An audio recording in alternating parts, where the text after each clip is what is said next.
Hi guys, அஸ்ஸலாமு அலைக்கும். Welcome to Das kitchen. இன்றைக்கி தாஸ் கிச்சனில் என்ன பார்க்க போகிறோன்னா, சிக்கன் கோலா உருண்டை தான் செய்ய போகிறோம். வாங்க எப்படி செய்கிறது பார்க்கலாம். நான் 1/4 கிலோ சிக்கன் எடுத்திருக்கேன், பொட்டுக்கடலை எடுத்திருக்கேன், அதுக்கப்புறமா உப்பு, கரம் மசாலா, மஞ்சள் தூள், கொத்தமல்லி, தேங்காய், பச்சை மிளகா, இஞ்சி எடுத்திருக்கேன். வாங்க எப்படி செய்கிறது பார்க்கலாம். ஒரு மிக்ஸி ஜார் எடுத்துக்கோங்க. ஒரு மிக்ஸி ஜாரில் ஃபஸ்ட்டு பொட்டுக்கடலையை போட்டுக்கலாம். நான் 2 கைப்பிடி பொட்டுக்கடலை எடுத்திருக்கேன். அதுக்கப்புறமா நம்ம எடுத்து வச்சுருக்கிற சிக்கன் கூட நம்ம போட்டுக்கலாம். பச்சை மிளகா போட்டுக்கலாம், இஞ்சி கூட போட்டுக்கலாம்.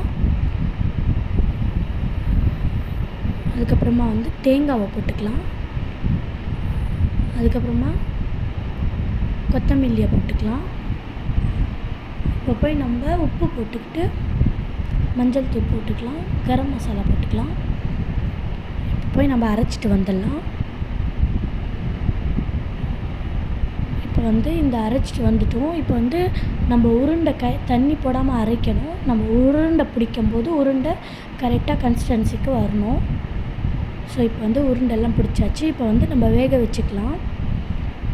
நிறைய பேர் இந்த கோலா உருண்டை ஃப்ரை பண்ணி கூட போடுவாங்க, அப்படியே கூட போடுவாங்க. நான் இது சஹாருக்காக செய்கிறதுக்காக ஆயில் ஃப்ரை வேண்டாம் அப்படின்னு சொல்லிட்டு நான் வேக வச்சு போடுறேன். நீங்கள் ஃப்ரை பண்ணி கூட போட்டுக்கலாம், இல்லை நம்ம அப்படியே குழம்பு பண்ணி அப்படியே இந்த உருண்டை பிடிச்சி அப்படியே கூட நம்ம போட்டுக்கலாம். எப்படி வேணாலும் நம்ம சமைக்கிறதுக்கு போட்டுக்கலாம். இப்போ வேக வச்சிடலாம். இப்போ குழம்புக்கு 2 தக்காளி எடுத்திருக்கேன், 2 வெங்காயம் எடுத்திருக்கேன், தேங்காய் எடுத்திருக்கேன்.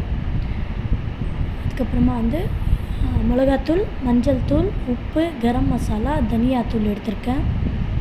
இப்போ ஒரு மிக்ஸி ஜார் எடுத்துக்கலாம். இதில் தேங்காவை போட்டுக்கலாம். இப்போ தக்காளி போட்டுக்கலாம். அதுக்கப்புறமா வெங்காயம் போட்டுக்கலாம். இதுலேயே நம்ம மஞ்சள் தூள், மிளகாத்தூள், நம்ம எடுத்துகிட்டு வச்சுருக்கிற கரம் மசாலாலாம் இதுலேயே போட்டு நம்ம அரைச்சிட்டு வந்துடலாம். மஞ்சள் தூள், மிளகாத்தூள், தனியாத்தூள், உப்பு, கரம் மசாலா, நான் காஷ்மீரி சில்லி கூட போட்டிருக்கேன். இப்போ போய் நம்ம இதை அரைச்சிட்டு வந்துடலாம். இப்போ இது எப்படி வெந்திருக்குன்னு சொல்லி பார்க்கலாம் வாங்க. இது ரொம்ப அழகாகவே வெந்திருக்கு. இப்போது நான் ஃபஸ்ட்டே செக் பண்ணி பார்த்தேன். ஸோ வேகலை, இப்போ வெந்திருக்கு. இப்போ அரைச்சிட்டு வந்துட்டோம். ஒரு கடாய் எடுத்து சூடு பண்ணி இதில் ஆயில் போட்டுக்கலாம். அதுக்கப்புறமா சோம்பு போட்டுக்கலாம். பச்சை மிளகாவும் கருவேப்பிலையும் நம்ம இதில் சேர்த்துக்கலாம்.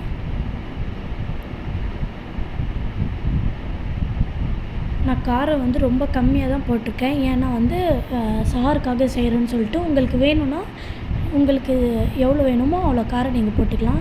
இப்போ நம்ம அரைச்சி வச்ச பேஸ்ட் கூட நம்ம இதிலேயே சேர்த்துக்கலாம். சேர்த்து இந்த அரைச்சி வச்ச பேஸ்ட்டோட ரா ஸ்மெல் இதெல்லாம் போகணும். அது வரைக்கும் நம்ம நல்லா வதக்கணும். நல்லா வதக்கிட்டு இதோட ஸ்மெல் எல்லாம் போயிடுச்சு. இப்போ கழுவி வச்ச இந்த ஜார்லாம் கழுவி வச்ச தண்ணி இதில் போட்டுக்கலாம். இப்போ மூடி வச்சிடலாம். கொஞ்சம் நேரம் மூடி வைக்கலாம், ஒரு 10 மினிட்ஸ்க்கு.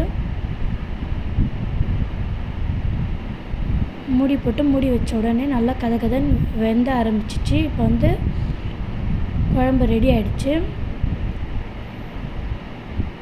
இந்த உருண்டை எல்லாம் எடுத்து ஒன்று ஒன்றா நம்ம போட்டுக்கலாம் இதுக்குள்ளே. இந்த குழம்பு இந்த உருண்டை போட்ட பிறகு கூட நம்ம மூடி வச்சு கொஞ்சம் நேரம் வேக வைக்கணும். இப்போ இதில் கொத்தமல்லியை தூவிடலாம். நீங்கள் டேஸ்ட் எல்லாம் பார்த்து கொத்தமல்லியை தூவிக்குங்க. அவ்வளோதான், கேஸ் ஆஃப் பண்ணிடலாம். குழம்பு ரெடி ஆகிடுச்சு. இதுதான் தாஸ் கிச்சனுக்கு. லைக் பண்ணுங்கள், கமெண்ட் பண்ணுங்கள், ஷேர் பண்ணுங்கள், சப்ஸ்கிரைப் பண்ணுங்கள். அஸ்ஸலாமு அலைக்கும்.